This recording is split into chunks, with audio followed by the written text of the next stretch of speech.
d'abord un jour de fête et de joie qui commence certes par une prière qui nous réunit aujourd'hui et que nous sommes en train de célébrer, mais qui doit se prolonger notamment dans nos foyers, en famille et en groupe élargi. C'est un grand jour pour nous les citoyens de ce pays. On n'a pas à se cacher ni à célébrer notre fête en catimini. Nous sommes chez nous, vous êtes chez vous, et on doit s'afficher en tant que tel. Et notre société, qui est de nature tolérante, ne fera qu'apprécier et partager avec nous ces moments de joie et de fête. En attendant, bien sûr, que ce jour, ainsi que celui de l'Aïd el-Kibir, soient des jours fériés pour toute la société française.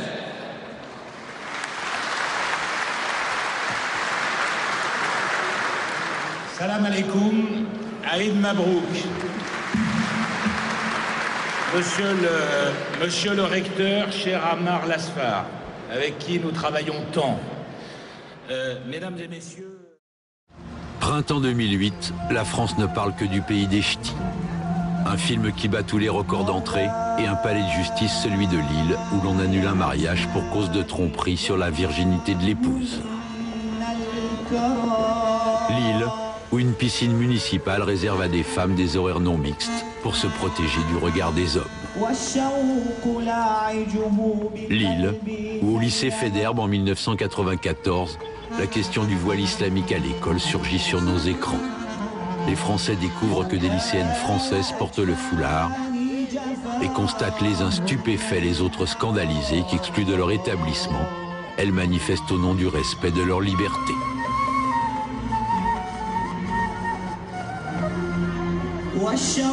Depuis, on ne porte plus le voile au lycée Faidherbe. Celles qui veulent étudier leurs cheveux couverts peuvent le faire au lycée Averroès, le premier lycée privé musulman de France, ouvert dans les locaux de la mosquée de l'île Sud et sous contrat d'association avec l'État depuis la rentrée 2008.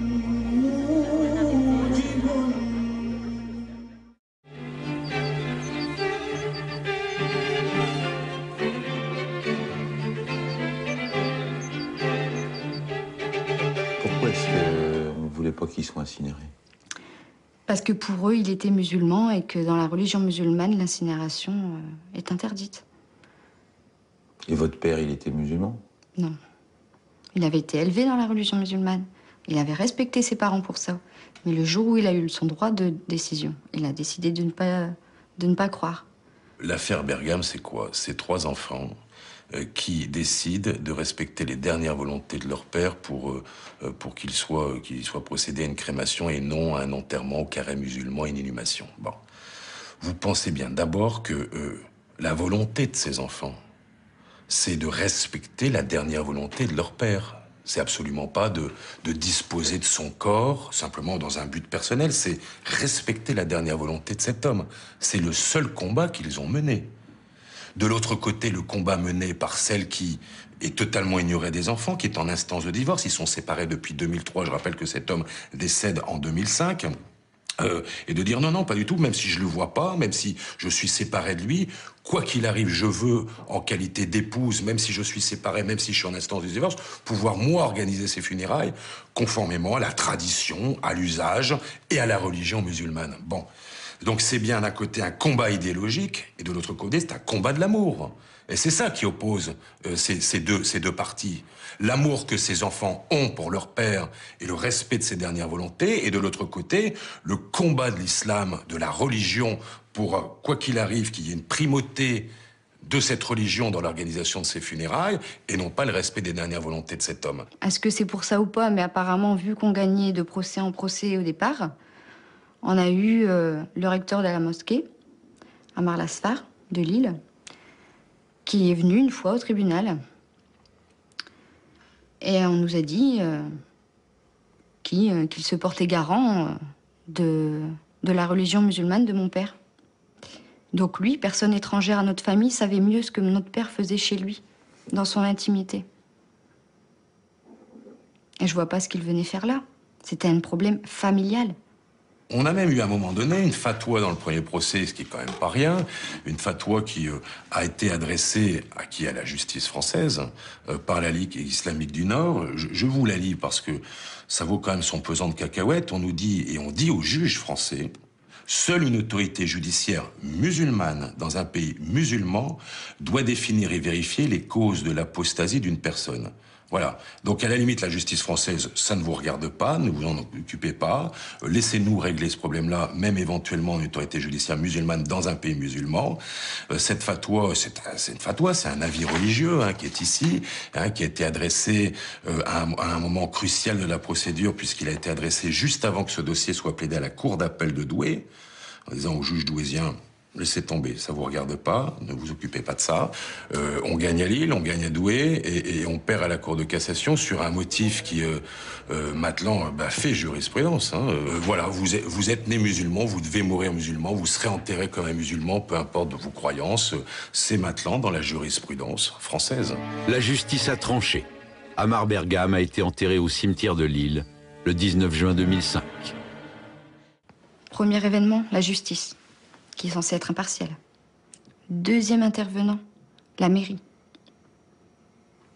Pourquoi la mairie de Lille, alors que nous avions eu gain de cause, que l'ordonnance du tribunal nous donnait tout droit, même en attendant que ceux-ci fassent appel, tout droit d'ordonner ce que nous avions décidé, a osé mettre un veto à l'incinération de notre père. L'incinération aurait eu lieu si elle n'avait pas mis son veto. Elle a été à l'encontre d'une décision de justice. Pourquoi? Pourquoi ont-ils eu plus gain de cause à leurs yeux que nous? Et qui est-elle pour décider? Et pourquoi est-elle intervenue? Vous avez une idée là-dessus? Nous sommes que 3. Amar Lasfar, je sais très bien le poids qu'il a. Ils sont plusieurs. Nous sommes 3. 3 enfants, c'est tout. Ça veut tout dire. On n'a pas le même poids électoral.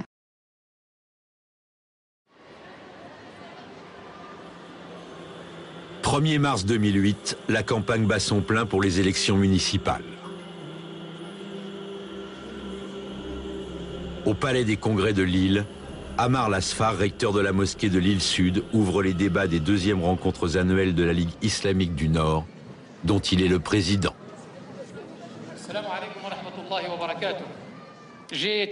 Personnalité incontournable de l'islam et de la vie politique du Nord-Pas-de-Calais, il a 1 an auparavant créé la polémique en appelant à un vote musulman à l'occasion des élections législatives. Voilà. Mesdames et messieurs, chers amis, je voudrais simplement, en tant que maire de Lille, vous dire le plaisir de vous accueillir ici pour cette 2e rencontre annuelle des musulmans du Nord. C'était à Roubaix l'année dernière, c'est aujourd'hui à Lille, et je vous souhaite bien sûr la bienvenue dans ce grand palais. Je voudrais aussi vous dire que ma conviction, c'est qu'il y a dans notre République la place ici pour tous ceux qui croient, comme pour tous ceux qui ne croient pas. Il y a la place en France pour un islam à la fois généreux, tolérant et ouvert, dont vous êtes les garants. Et c'est pour cela que je me réjouis de votre présence ici à Lille.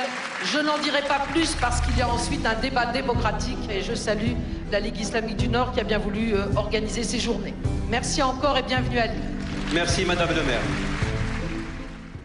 Ce que j'ai dans ma ville, c'est que certains nous disent, oh là là, 6 quartiers sur 10 en zone franche, 35% de maghrébins, eh ben c'est génial. Moi je m'emmerde dans des villes où on est tous pareils. Voilà.